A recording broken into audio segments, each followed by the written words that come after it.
أعوذ بالله من الشيطان الرجيم. بسم الله الرحمن الرحيم.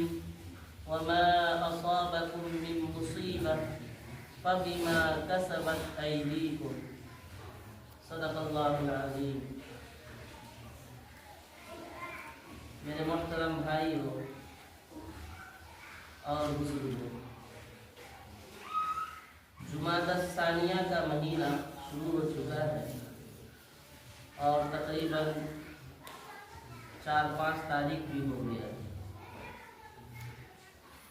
جمادی الثانیہ کے بعد رجب ہے، رجب کے بعد شعبان ہے اور شعبان کے بعد رمضان ہے، یعنی رمضان میں اب صرف 3 مہینہ رہ گیا، 3 مہینے کے بعد رمضان ہے۔ ویسے بھی سردی کے دن اور رات بڑی تیز رفتاری کے ساتھ گزر جاتے ہیں، تو جمادی الثانیہ اور رجب کا جو مہینہ ہے وہ بڑی ہی تیزی کے ساتھ گزر جائے گا۔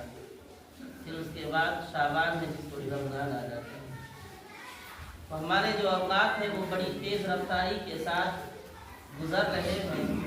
ہمیں اپنی زندگی کے ایک ایک لمحات کی قدر کرنی چاہیے اور جہاں تک ہو سکے اپنی زندگی کو اللہ تعالیٰ کی اطاعت، فرما برداری اور اس کی بندگی میں صرف کرنے کی کوشش کرنی چاہیے۔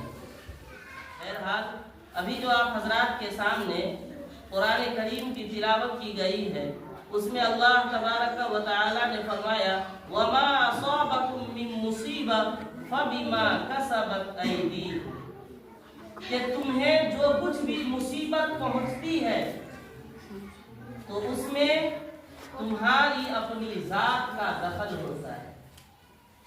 حضرت علی کرم اللہ وجہہ فرمایا کرتے تھے کہ کسی بھی انسان کو اس دنیا کے اندر کوئی مصیبت نازل نہیں ہوتی ہے مگر اس کے پیچھے اس کے گناہ کا دخل ہوتا ہے۔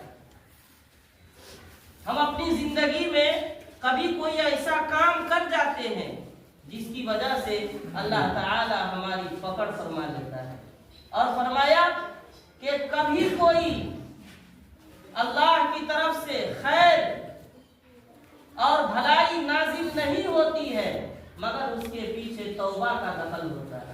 یعنی جب بندہ توبہ کرتا ہے، اپنے رب کو مناتا ہے، تو اس کی طرف سے خیر کے فیصلے ہوتے ہیں۔ اور ایک بات اور یاد رکھیے کہ ہمارے اور آپ کے ساتھ جو مصیبتیں اور پریشانیاں آتی ہیں، اس کے پیچھے بھی بہت بڑی حکمت ہے، اور حکمت یہ ہے کہ اللہ تعالیٰ آزمائش کے اندر مصیبت دے کر کے، تکلیف دے کر کے بندے کا امتحان لیتا ہے، اس کو جانچتا ہے۔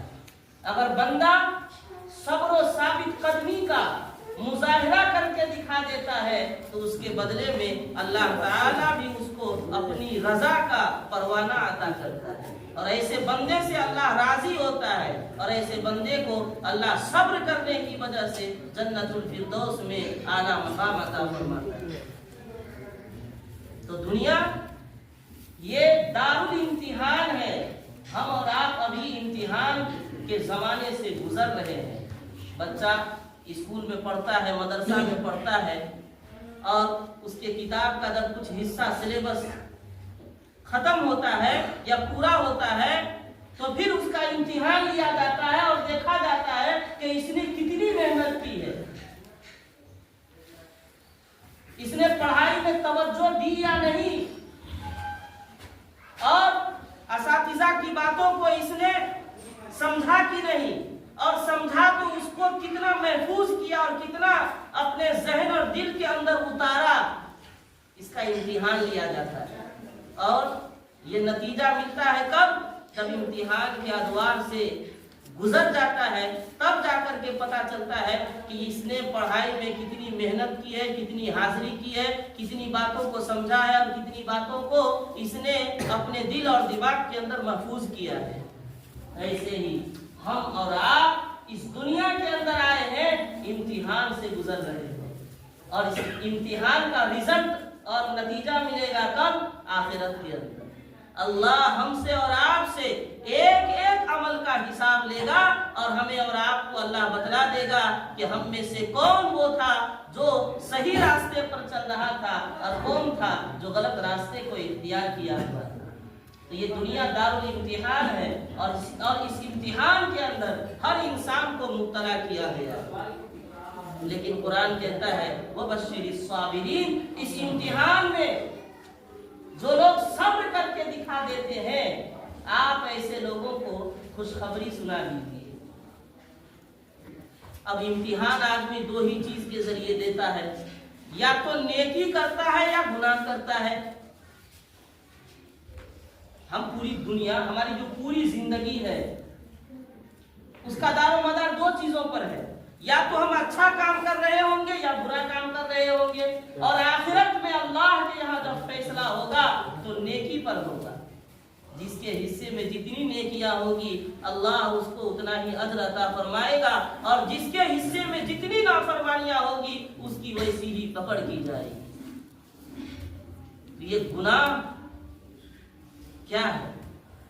یہ گناہ جس کے اندر ہم لوگ رات دن ملوث ہیں، جان لیجئے کہ گناہ ایک ایسا زہر ہے جو انسان کو اندر سے کھوکھلا کر دیتا ہے، اس کو برباد کر دیتا ہے۔